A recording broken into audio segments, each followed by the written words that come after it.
12월 1일 월요일. 성실히 만든 길. 엔비디아의 창업자 젠슨 황은 대만 타이난에서 태어나 미국으로 이민을 왔습니다. 영어가 서툴렀던 그는 학교에서 자주 놀림을 받았고 한 기숙학교에서는 화장실 청소와 식당 일을 맡으며 생활했습니다. 그는 나는 화장실을 닦던 학생이었고 지금은 회사를 이끄는 CEO가 되었다. 인생에서 배울 수 있는 게 참 많다고 회상합니다. 그는 대학에서 전기공학을 전공하고 반도체 회사에서 일하다가 1993년 작은 사무실에서 2명의 동료와 함께 엔비디아를 세웠습니다. 당시만 해도 그래픽 칩은 게임용 부품 정도로 여겨졌지만 이후 엔비디아는 인공지능 칩을 개발하며 세계 기술 산업의 중심에 섰습니다. 젠슨 황은 한 인터뷰에서 이렇게 말했습니다. 나는 사람들을 쉽게 포기하지 않는다. 그들이 더 나아질 수 있다고 믿기 때문이다.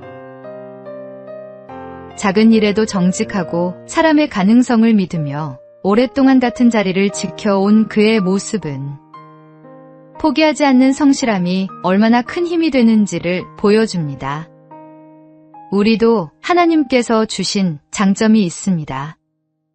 그것이 기술이든 섬김이든 혹은 묵묵한 성실함이든 그 장점을 포기하지 않고 끝까지 살릴 때 하나님께서 놀라운 일을 이루십니다. 오늘의 말씀. 그런즉 너희는 먼저 그의 나라와 그의 의를 구하라.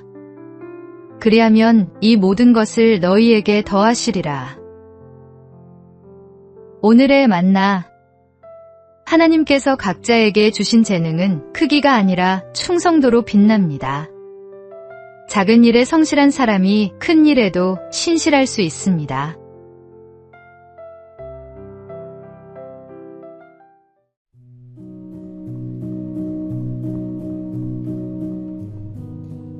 (12월 2일) 화요일. 창조 세계의 미소. 어느 봄날 한 사진가가 연못가에서 특별한 순간을 포착했습니다. 청둥오리가 울타리에 앉아 숨을 내쉬는 모습이었는데 햇살 아래 피어오르는 입김이 마치 담배 연기처럼 보였습니다.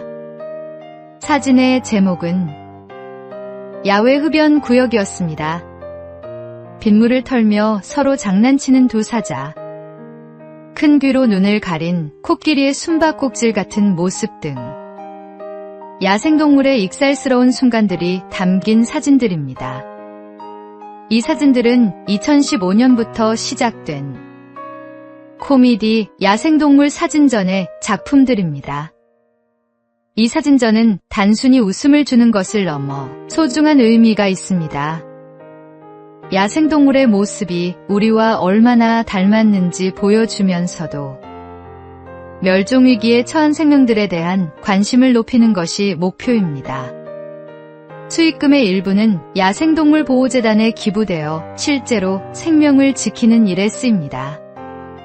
동물들의 모습을 바라보면 우리와 다르지 않은 숨결이 느껴집니다. 그들도 하나님께서 돌보시는 피조물이며 우리가 함께 지켜야 할 이웃입니다. 하나님의 창조 세계를 돌보는 일은 곧 창조주 하나님을 사랑하는 또 하나의 방법입니다. 오늘의 말씀. 하나님이 지으신 그 모든 것을 보시니 보시기에 심히 좋았더라. 오늘의 만나. 하나님이 지으신 모든 생명에는 존재의 이유가 있습니다. 작은 피조물 하나에도 그분의 사랑이 담겨 있음을 기억하십시오.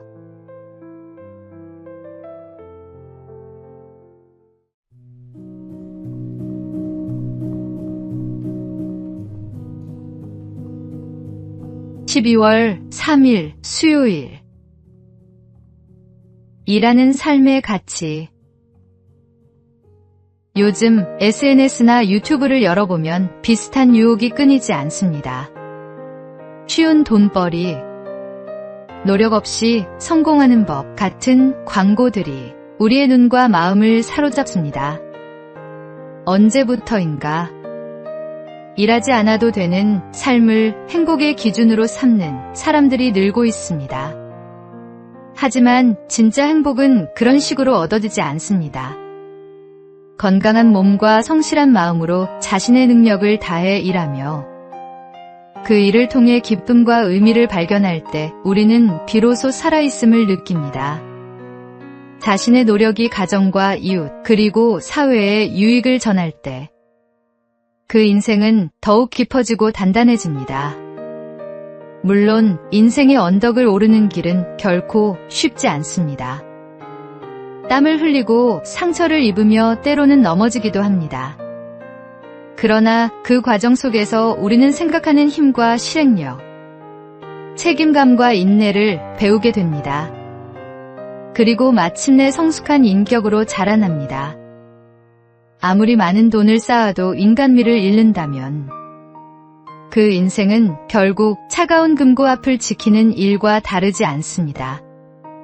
계산보다 열정을, 편안함보다 의미를 선택하며 자신의 일을 통해 세상을 따뜻하게 바꾸는 사람들의 등장과 회복을 오늘도 기대하며 기도합니다. 오늘의 말씀. 게으른 자여 개미에게 가서 그가 하는 것을 보고 지혜를 얻으라. 오늘의 만나. 수고하는 손에 하나님의 축복이 임합니다. 일 자체가 은혜이며 그 일을 통해 우리는 하나님의 형상을 드러냅니다.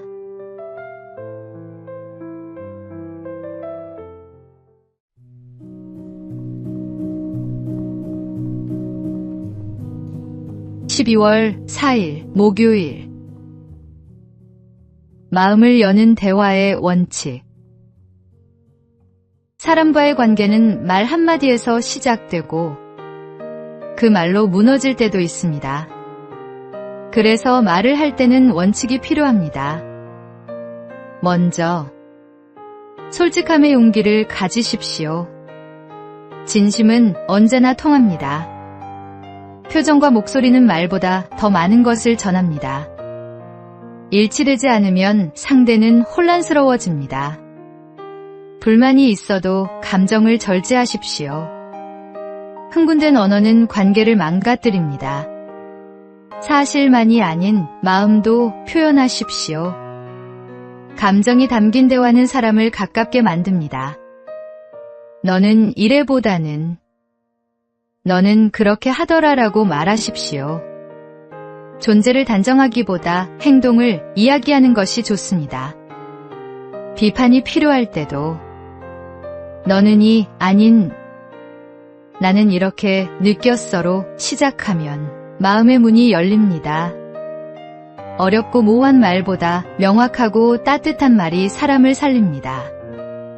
마지막으로 내 말을 줄이고 상대의 이야기를 들어주는 귀를 가지십시오. 그것이 존중의 시작입니다. 이 원칙을 마음에 새기면 관계는 훨씬 단단해집니다. 오늘 하루 당신의 말이 누군가의 마음을 위로하고 세워주는 씨앗이 되길 바랍니다. 오늘의 말씀.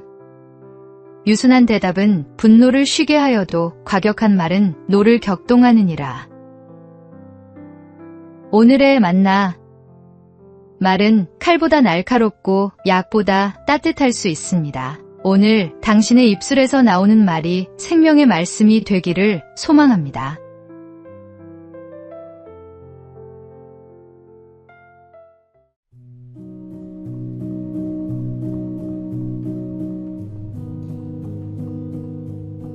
(12월 5일) 금요일.